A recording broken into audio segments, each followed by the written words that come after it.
Mas tem um que eu tenho uma dúvida do porquê que existe a depressão. A depressão, é importante observar isso, né?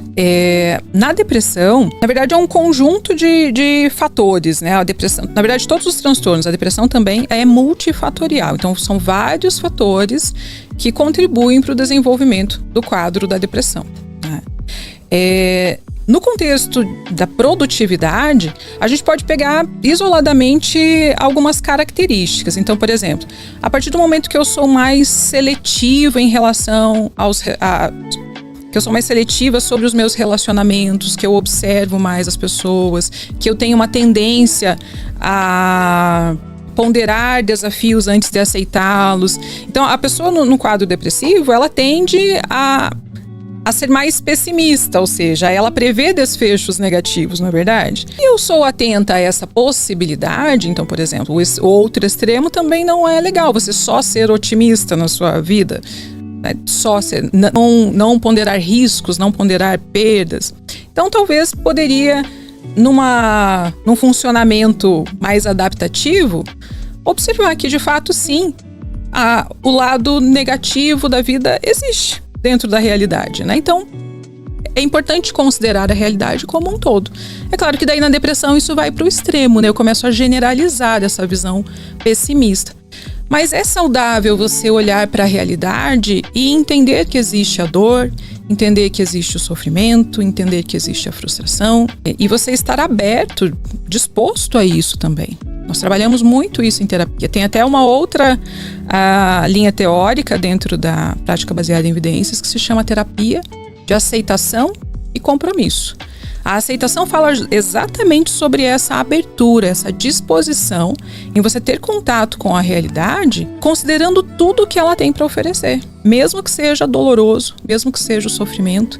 Então você estabelece uma relação com a dor e com o sofrimento que não é de fuga. Você não precisa fugir da dor, fugir do sofrimento. Por quê? Porque é impossível você viver uma vida que não tenha sofrimento, que não tenha dor, né? Mas você aprende a se relacionar com ela.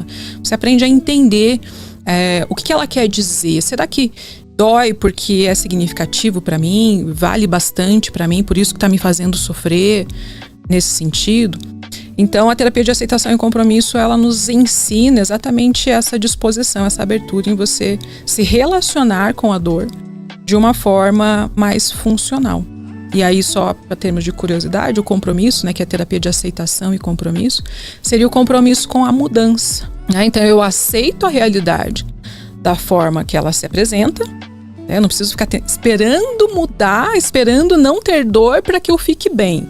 Imagina que utópico você esperar uma vida que, não, eu só vou ser uma pessoa de sucesso, só vou ter um bom relacionamento se eu não tiver problemas, se eu não tiver dor. Nossa, isso é altamente frustrante, porque daí é o primeiro sinal de desconforto, de sofrimento, você se acha uma porcaria. Acho que deu errado, né? Não é assim.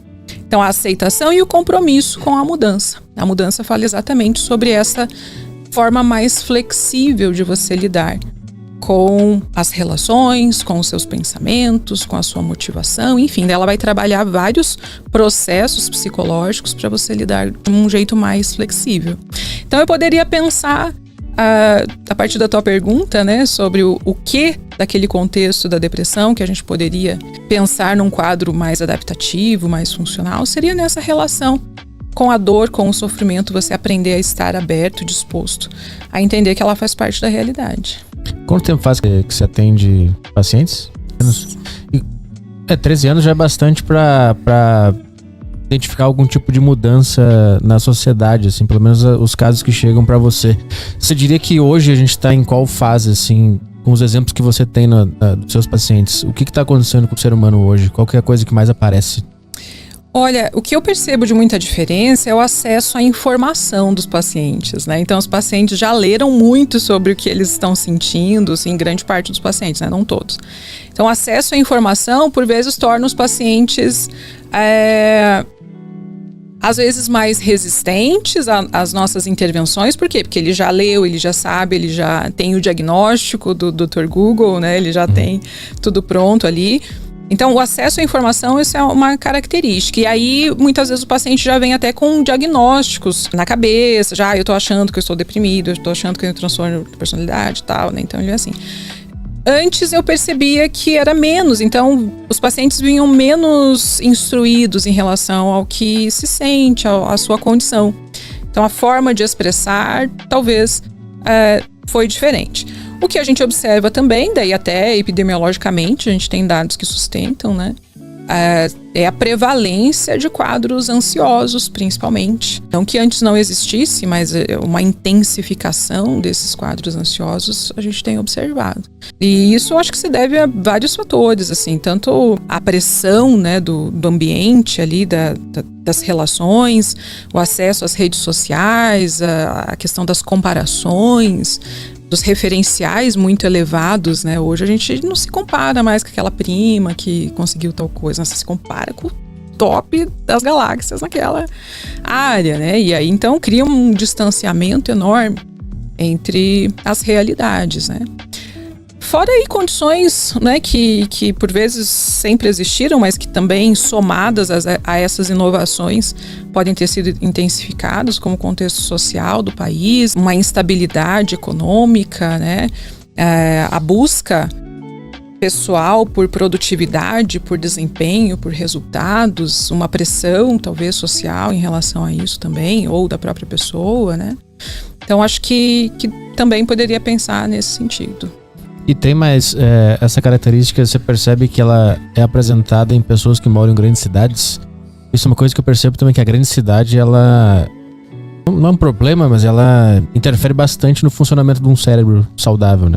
É um componente a mais, né? Não que quem não mora numa grande cidade esteja isento de poder desenvolver a ansiedade, mas acabam sendo temáticas que são mais predominantes em cidades grandes, né? Então, por exemplo, o impacto da qualidade de vida da pessoa que tem uma privação, por exemplo, de atividades de lazer, atividades sociais, da carga horária de trabalho muito elevada, muito tempo no trânsito, um ritmo de vida muito acelerado.